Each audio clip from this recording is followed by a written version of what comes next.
Hi, thanks for joining us. I'm Dave Elliott, and we're going to start with the race for governor. Joining us this morning, the Democrat in this race, Brandon Presley. Last week, of course, we talked with the Republican incumbent Governor Tate Reeves, and today we have Commissioner Presley with us. Good to see you, Commissioner. Dave, good to be back Good here. to have you on the coast and good to have you in the studio. Thank you. We'll get into some issues in a second, but I want to start with a few campaign questions. All of the polling data I've seen shows the governor leading this race. Mason-Dixon has him about 8 points up. That's the latest poll. Do you pay attention to polls? Do you have any internal polling that shows something else? Well, we of course do internal polling. Let me tell you something, this race is tight as a tick, and it is going to be down to the wire. I think the governor knows that, and I think his team knows that, and that's why you're seeing some of the attacks coming the way they are. This race is going to be close. I don't put any stock in that Mason-Dixon poll. So what's going to make the difference? Voter turnout? Because we've seen anemic voter turnout recently with these primaries and everything, but do you think you need a large voter turnout to win this thing? Yeah, I think that we're working every day to get folks to the polls, get them ready, get them make a plan to vote, make sure that they're contacting everybody in their family, everybody in their telephone book to make sure folks get out to vote. And I think that's going to be key November the 7th. I think that people in Mississippi are ready to turn the page on Tate Reeves. That's a self-motivating factor in and of itself that we see in this campaign. Folks that flag you down on the road said, I maybe forgot to vote in August, but I'm going to be there to defeat Tate Reeves November 7th. Okay, a couple more things before we get to issues. The tone of a campaign, in this campaign, and unfortunately all campaigns these days, you do have some great vision. Your vision ads running, but then there's the darker side of this, and I asked the governor about this last week, where he calls you a lion liberal and you go with the tainted Tate Reeves. Why not just stay on the high road on this and just talk about yourself and not even mention your opponent? Well, I think that it's key that we show the corrupt career of Tate Reeves and the fact that he is at the center of the welfare scandal, where $77 million taken from jobs programs, education programs, and given to folks for volleyball courts and to personal trainers. I think that's on the minds of Mississippians. So I think that's key. But as you point out, we still talk about getting the sales tax off of groceries, cutting car tag fees, expanding Medicaid, save our hospitals, and to pass a historic ethics reform package to clean up this mess in state government that we've got. Do you believe Tate Reeves will ever be charged or indicted on anything to do with that TANF scandal? I don't know. That'd be a good question for him. Well, it would be a good question for the U.S. Attorney, for the Justice Department, actually. Yeah. Okay, you talked about cutting the grocery tax. I think everybody agrees that would be a smart move. Take that 7% sales tax on groceries. It would help working families. It would help folks on fixed incomes. You know, the cities are against it. You're a former mayor of Nettleton, population 1,900. And 1906. So, and the cities rely on that revenue. Mm-hmm. So how would you square that? Sure.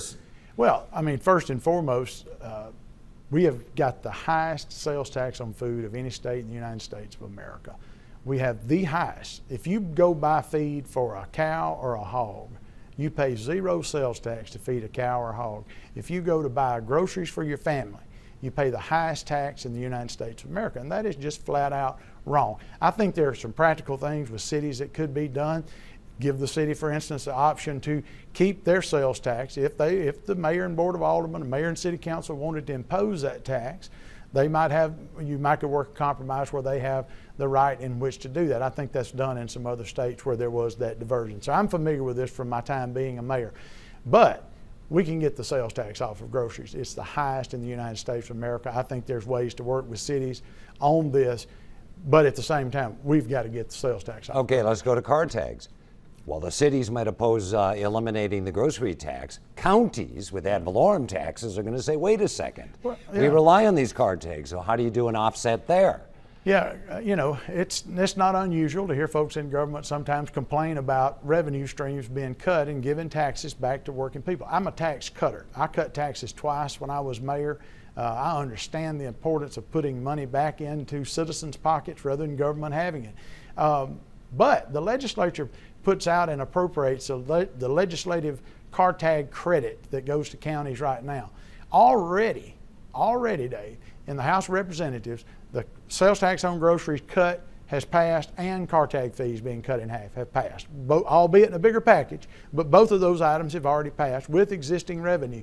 We need to up the appropriation to counties, but get the burden, the cost, off of the average citizen out here just trying to buy a car tag. We all dread seeing that little card come in the mail once a year, where you've got to be, you got to go down and renew. And your car people tag. who buy their first car tag after moving to Mississippi are shocked, actually, Absolutely, at the cost yeah. of that tag. And you Something talked about we got to the do something about. And you talked about the House having come up with a plan. I think Speaker Gunn had a pretty good plan, but it died over in the Senate.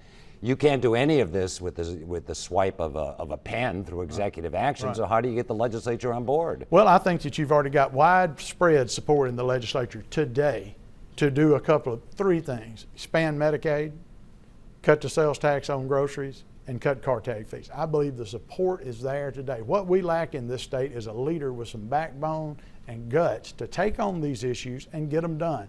Tate Reeves is consumed with national politics. He cares more about talking about New York and California than he cares about talking about Caledonia and New Hebron. I'm more concerned about Caledonia and New Hebron.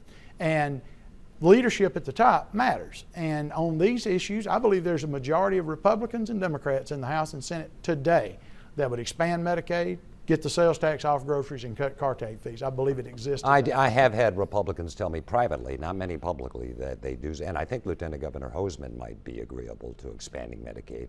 And we have turned our backs on billions of federal dollars, but ultimately it's going to cost Mississippi in the long run too, even though the Fed pays 90% if we expand Medicaid. Well, the state economist, Tate Reeves' own state economist, has a study that shows that this program will pay for itself. We create 16,000 jobs. We're able to increase tax money coming into the state, and the state economist says that it will pay for itself. That's Tate Reeves' own state economist. If Tate Reeves doesn't believe him, you ought to fire him. But the truth is, that's what our state economist says. This program will pay for itself. There's studies out of Alabama that show that not only would it pay for itself, we would actually make money off of it. But Dave, the two numbers that stick out to me: 230,000 working people out there today sacking groceries, working at the Waffle House, The shipyard, working every day. And they work for an employer that can't give them health insurance and keep the doors open. I don't blame employers.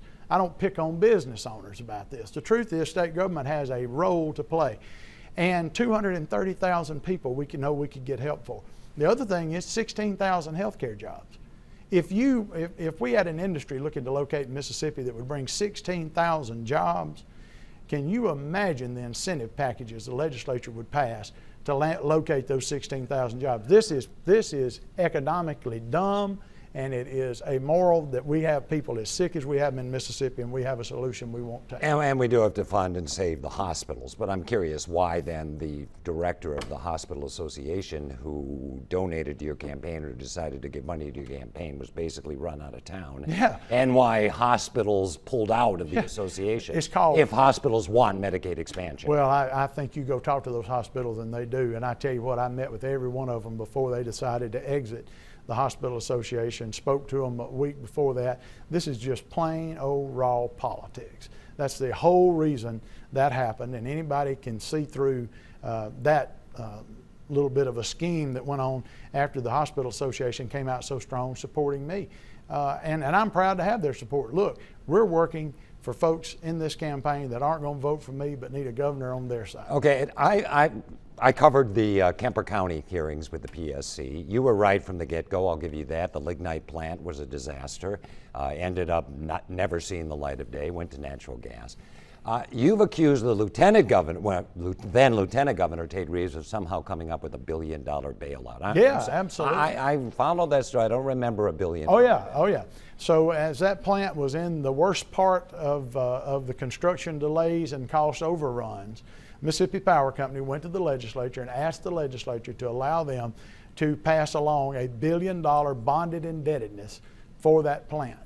And Tate Reeves was lieutenant governor and passed that. It was a $1 billion bailout. Now, luckily, we at the Public Service Commission made sure ratepayers saved the billions of dollars and actually lowered rates. But that was on the table. That was a bailout. Tate Reeves passed it while he was lieutenant governor. Well, he was lieutenant governor, but the legislature, a lot of moving parts in there. Yeah, he could have killed it if he wanted to. You had there's going to be one debate, November 1st, up in Jackson. You want 4 or 5 debates. I'll do a debate tomorrow night, throw you guys out there with no rules. But it's not that easy. Oh. What are your thoughts on this? Well, I think it's disappointing that the governor's chickened out of debates during the month of October. We said we wanted to do 5. He agreed to do 1. But, you know, we're going to continue showing up. It's the reason I was here in Gulfport last Monday night for a debate in which he didn't show up at. We've been That wasn't going really a around the debate. state. Well, it was an invitation to Yeah. one, and we accepted and he didn't. But we'll be there on November the 1st and raring and ready to go. Okay, and we look forward to that. Commissioner, I wish we had more time. November 7th is right around the corner. Thanks so much for being with us here on the Mississippi Coast. Dave, Maybe good we to can see do one more interview before the election. Try our best to.